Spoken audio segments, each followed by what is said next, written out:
L'arrivée de Simon Kimbangu, annoncée par une étoile.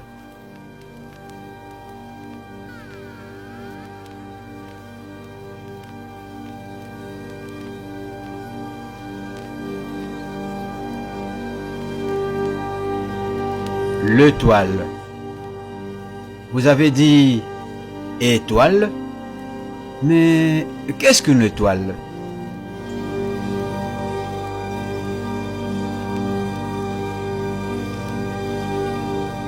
Selon le dictionnaire Larousse illustré, l'étoile est tout astre lumineux par lui-même à l'exception du soleil.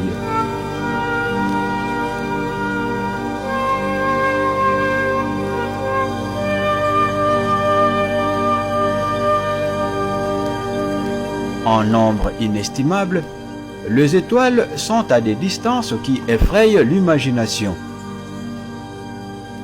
Certaines étoiles sont tellement éloignées de la Terre que leur lumière met 2 millions d'années pour nous arriver, bien que la lumière ouvre 300 000 km à la seconde.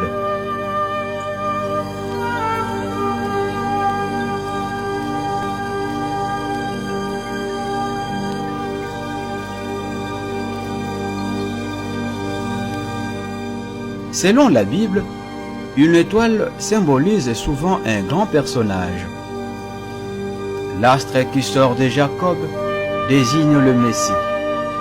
Nombre, chapitre 24, verset 17. Les 12 patriarches sont figurés par deux étoiles. Genèse, chapitre 37, verset 9. Les étoiles sont également les images de princes et de chefs particulièrement importants. Daniel, chapitre 8, verset 10.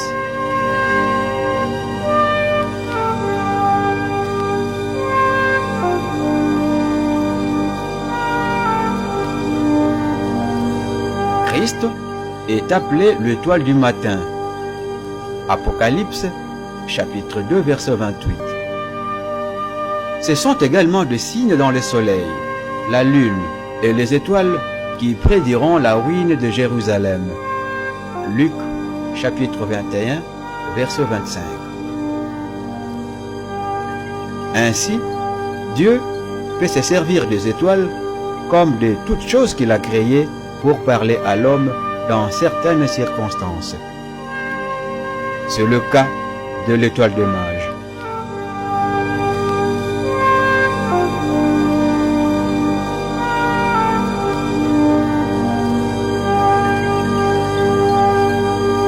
Une pareille étoile apparut également au temps de Simon Kimbangu.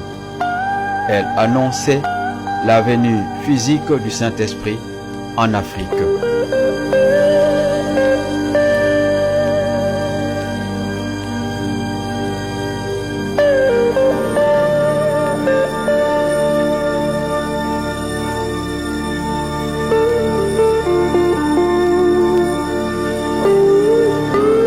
Au moment où les Africains étaient encore plongés dans l'obscurantisme le plus noir et vagabondaient dans leur spiritualité comme des sticks tombés dans un torrent, allant au gré de vagues, Dieu leur a envoyé un ministre céleste hors du commun.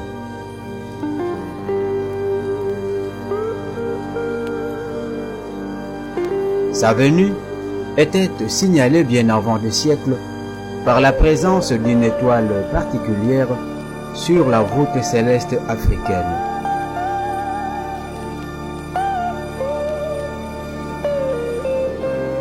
Comme la lumière d'une lampe attire les insectes nocturnes, des peuples lointains étaient attirés par sa lumière et le roi par l'éclat de ses rayons. Voici comment.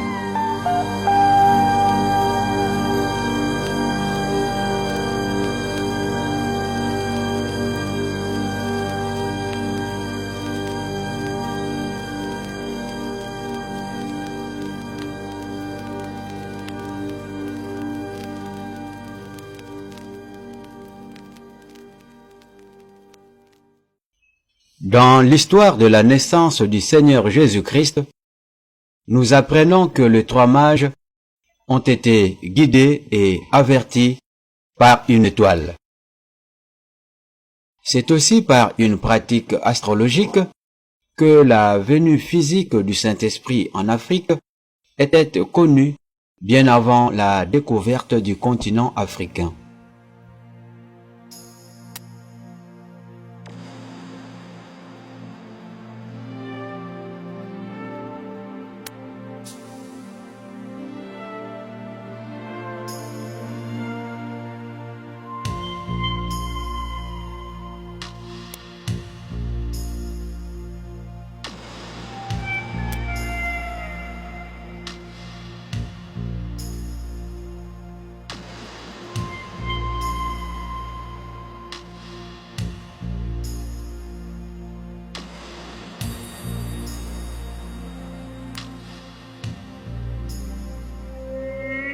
Vers le XIIe siècle, en effet, les chercheurs maçonniques à l'intérieur du catholicisme romain décelèrent dans le firmament africain, grâce à des recherches astrologiques, une étoile particulière aux lueurs mystérieuses.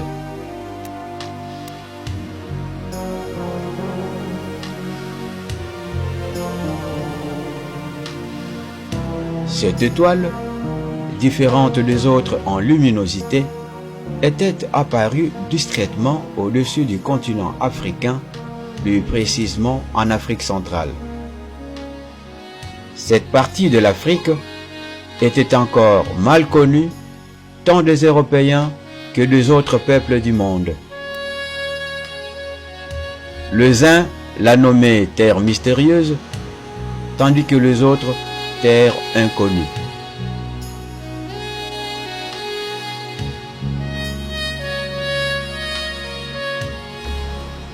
C'est ce que révèlent et démontrent les écrits de certains chercheurs et savants astrologues. Écoutons à ce sujet ce que nous dit le livre intitulé « Présence du noir ». Nous citons « Les chercheurs maçonniques à l'intérieur du catholicisme romain avaient réussi à situer la venue physique du Saint-Esprit depuis le XIIe siècle en interrogeant les astres. Ils savaient déjà qu'il allait naître chez les hommes ayant un visage brillé, c'est-à-dire le noir. Il fallait envisager l'extermination ou la domination de ce peuple en ayant comme astuce des mobiles politiques et socio-économiques. Fin de citation. Jean Mazel, Présence du noir, édition Lafon Robert, Paris, 1975, page 36.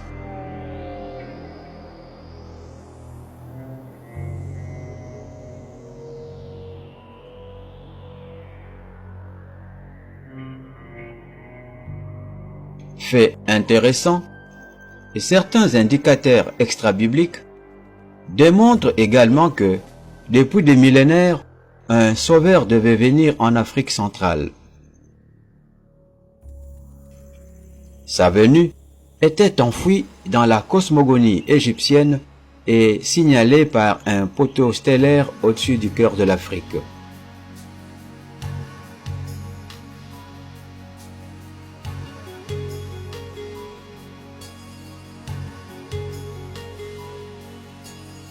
En effet, selon le savant sénégalais Cheikh Anta Diop, qui cite Naville, égyptologue suisse, depuis l'Égypte antique, un sauveur était attendu en Afrique. Ces sauveurs devaient sortir de l'Afrique centrale, appelée par les Égyptiens antiques Amani ou pays des ancêtres. Les Égyptiens antiques avaient des connaissances très approfondies des astres. En s'adonnant à l'observation du ciel, leur attention était attirée par l'évolution d'une étoile dite Sotis ou Sirius pour les latinistes. Cette étoile, la plus brillante de toutes, s'observe facilement sous la latitude des tropiques, c'est-à-dire au sud de l'Égypte, dans l'hémisphère sud, et se retrouve dans la constellation du Grand Chien. L'observation de la dite étoile permit aux Égyptiens antiques d'inventer le premier calendrier sidéral, plusieurs siècles avant les Romains. L'astronomie était née. Toujours selon Cheikh Anta Diop, l'Afrique centrale était l'endroit indiqué par les Égyptiens antiques du paradis terrestre qu'ils appelaient Arouré ou Aru. Informons qu'il existe au jour d'aujourd'hui, en République démocratique du Congo, dans la province orientale, à la frontière entre la RDC et le Soudan, une ville du nom de Aru. Ne le perdons pas de vue. À ce stade de nos réflexions, une question mérite d'être posée. L'homme noir, ici, est représenté par l'ancien Égyptien. De qui attendait-il secours? Dans son livre intitulé Les dieux communs, le professeur Guy Lafont, après avoir affirmé avec force que le Saint-Esprit est une personne réelle et physique, signale que le texte biblique de l'Ancien Testament cité par Matthieu dans son chapitre 21, versets 42 à 43, avait été falsifié parce que la traduction grecque de la Septante de 1846 parle que le royaume de Dieu sera donné au peuple noir qui produira les fruits propres à ses royaumes et non à une nation. C'est-à-dire, c'est aux Noirs que Dieu donna les royaumes pour en rendre le fruit. Fin de citation. Guy Lafont, Le Dieu commun, édition du Cerf, Paris, 1983, page 280. Donc, pour le professeur Lafont, le consolateur devait être noir. L'apparition de cette étoile sur le ciel africain avait laissé plus d'un astrologue perplexe. Est-ce une étoile de mage? Une comète? Un météore? Peu importe. Il s'agissait avant tout de l'invitation que Dieu donne aux nations du monde. Car Dieu peut se servir des étoiles comme de toutes choses qu'il a créées pour parler à l'homme dans certaines circonstances. Apocalypse, chapitre 9, verset 1er. Au terme de leur étude, ces érudits versés dans la science des étoiles n'eurent plus aucun doute. Cette étoile, extrêmement brillante, annonçait, comme ce fut le cas avec Jésus-Christ, la venue d'un puissant et glorieux être céleste. À cet effet, il fallait à tout prix le localiser, mieux l'identifier. Car un de leurs objectifs inavoués était celui de dominer spirituellement les habitants du continent sur lequel brille cette fameuse étoile, c'est-à-dire préfigurer la venue physique du Saint-Esprit et gêner son action pour que les descendants de Cam ne deviennent les co-héritiers du royaume de Dieu sur la terre. C'est pourquoi Portugais et Espagnols s'employèrent à perfectionner un nouveau type de navire et au XIIIe siècle mirent cap sur l'Afrique.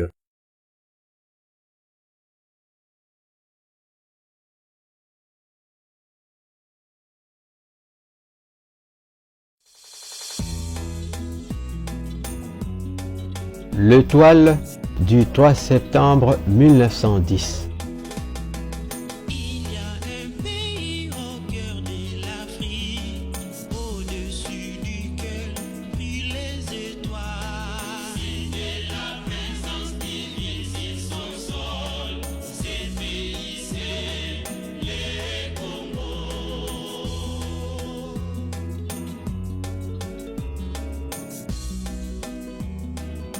Le 3 septembre 1910, apparut dans le ciel du Bas-Congo une très lumineuse constellation d'étoiles avec la même structure astrale que celle dite de Berger, observée et suivie par le mage lors de la naissance de Jésus-Christ à Bethléem.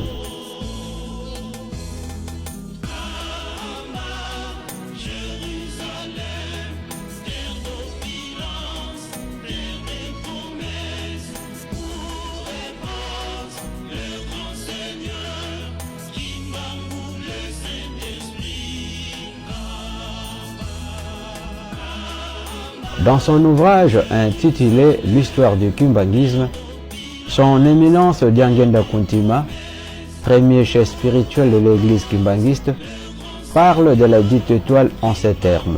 Nous citons: au Congo, à partir du 3 septembre 1910, une constellation telle que nos ancêtres n'en avaient jamais vue jusque-là fut observée pendant plusieurs jours. Elle intrigua bien des Congolais que les Européens. De nuit, elle éclairait d'une luminosité qui approchait de beaucoup celle de la pleine lune. L'Esprit de Dieu avait révélé à certains de nos pères dans la région de Nkamba que cette constellation était le signe qui attestait que l'Éternel avait tourné sa face vers l'Afrique. Pour les autres, il s'agissait d'un signe avant-coureur d'événements de très grande portée pour des millions de gens. Fin de citation.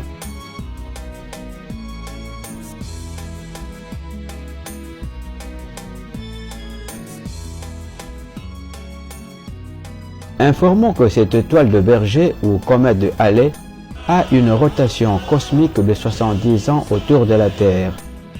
Au terme de cette période, il s'est produit des changements radicaux dans le monde. En 1910, lorsque apparut dans toute sa splendeur sur le ciel de Bas-Congo cette constellation extrêmement brillante, une grande agitation secoua naturellement les astrologues et autres initiés occidentaux de tous ordres.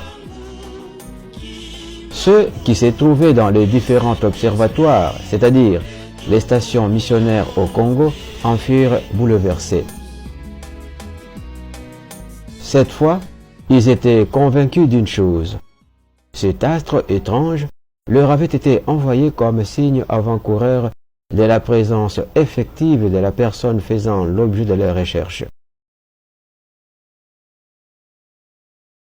Désireux de connaître avec précision le lieu de naissance de ces ministres célestes, les missionnaires chrétiens européens utilisèrent d'innombrables méthodes et pratiques, dont la voyance.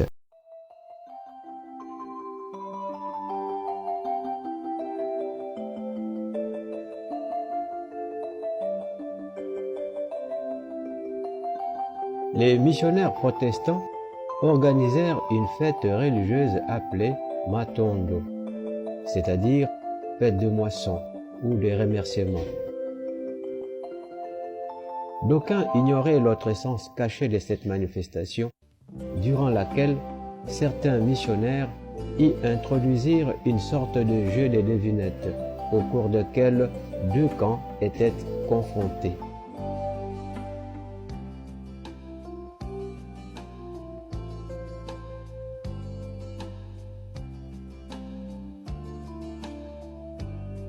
Ce furent en fait deux jeux d'observation occulte, mis en scène pour repérer le lieu de débarquement et l'établissement des ministres célestes tant attendus.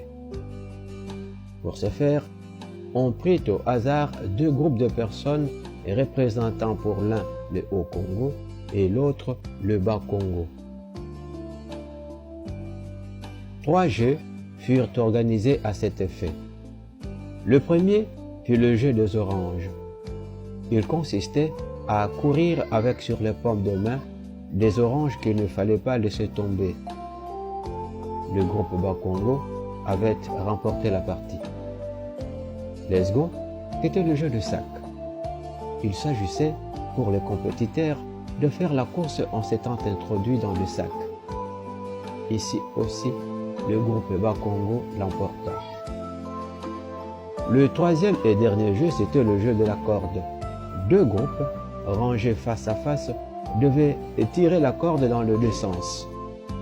Le groupe qui tirerait l'autre vers lui gagnait la partie. Et c'est encore le groupe Bas-Congo qui l'emporta.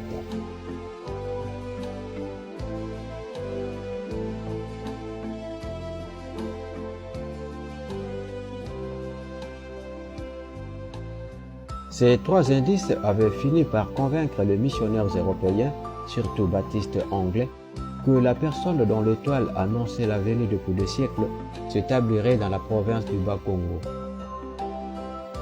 Cependant, étant donné que la province du Bas-Congo était vaste, il était difficile pour le missionnaire de déterminer avec exactitude la localité, le lieu du débarquement de la personne tant recherchée. À ce niveau, leurs recherches étaient limitées.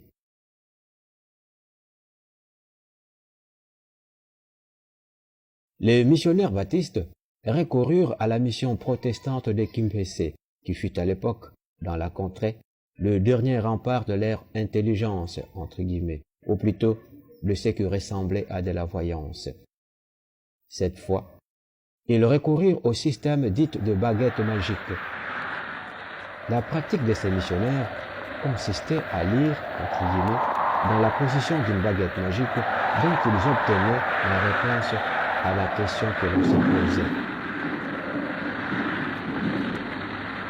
Mes chers amis, nous voici réunis ici à Kimpese. Nous ignorons l'objet de notre rencontre. Depuis des années, en effet, nous sommes dans ce territoire lointain, à la recherche d'un puissant être céleste dont l'étoile nous a signalé la présence depuis le 12e siècle. Mais vous le savez aussi bien que nous. Sur cette terre, nos recherches nous ont montré qu'un puissant être céleste est débarqué. Nous devons le détecter et l'étouffer. Tous les indices nous signalent qu'il est maintenant dans cette région. Mais nous ignorons totalement la contrée, mieux son lieu de débarquement. Voilà pourquoi nous sommes ici.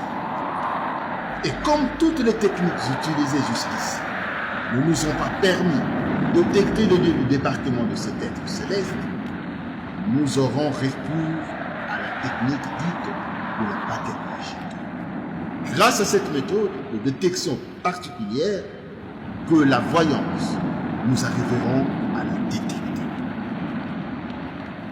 Et nous rendrons honneur à notre majesté. God bless you. Cette nuit-là, particulièrement sombre, particulièrement ténébreuse, ces missionnaires de mauvais aloi convoquèrent, mieux simonèrent les forces ténébreuses venues des profondeurs infinies, qui agirent à travers les différents mouvements de la baguette magique en adoptant différentes positions géométriques. Le maître de cérémonie déposa la baguette magique sur la table en position horizontale. Puis, il fit des invocations.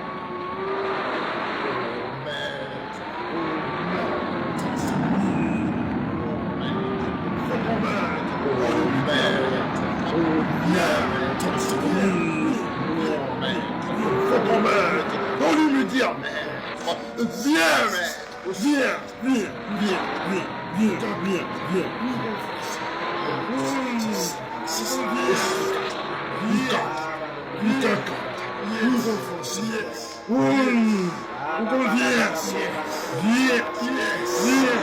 viens, maître, viens. Il commença à citer à tour de rôle le nom des différentes contrées dans la région du Bas-Congo où se trouvaient installées leurs stations missionnaires.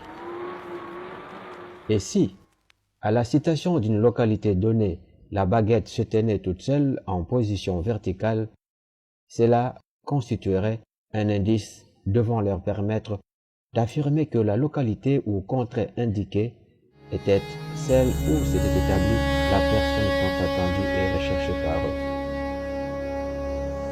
Kibentele.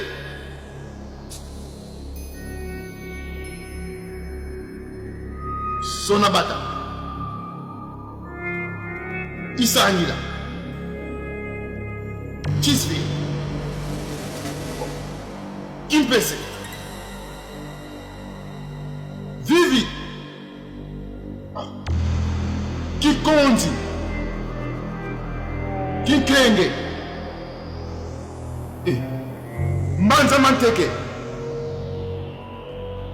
Kingoyi. Tchundi Lutete. Waten 1.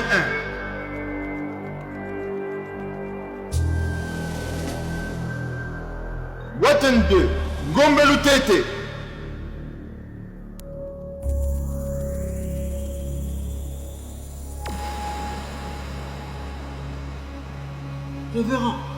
Révérend,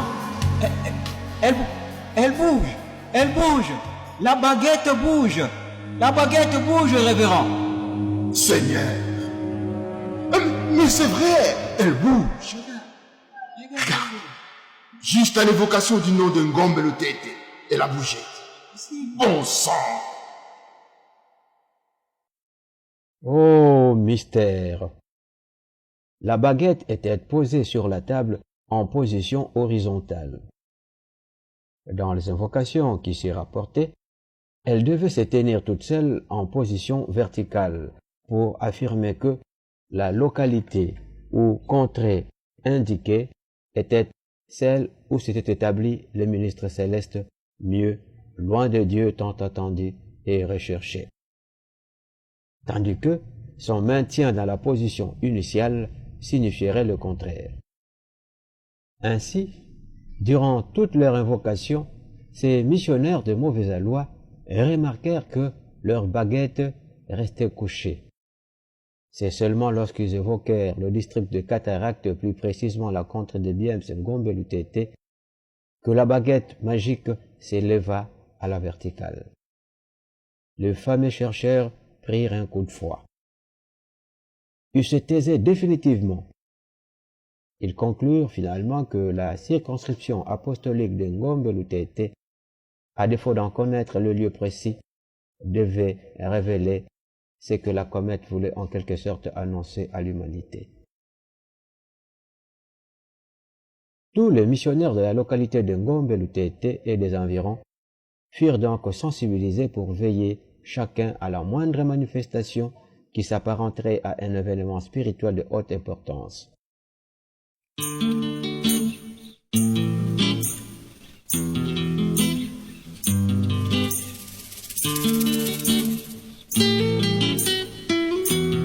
Simon Kimbangu, la personnification de la grande étoile d'Afrique.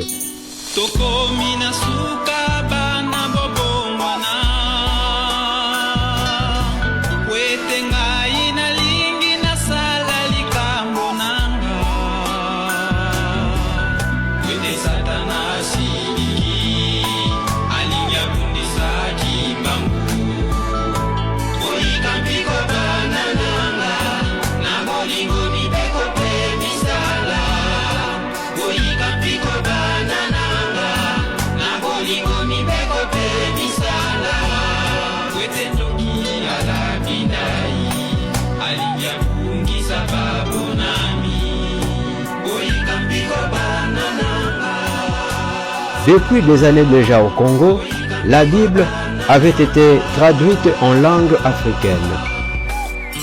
Certains missionnaires européens frustraient les Africains en leur offrant dans les meilleurs des cas une contrefaçon de l'Évangile.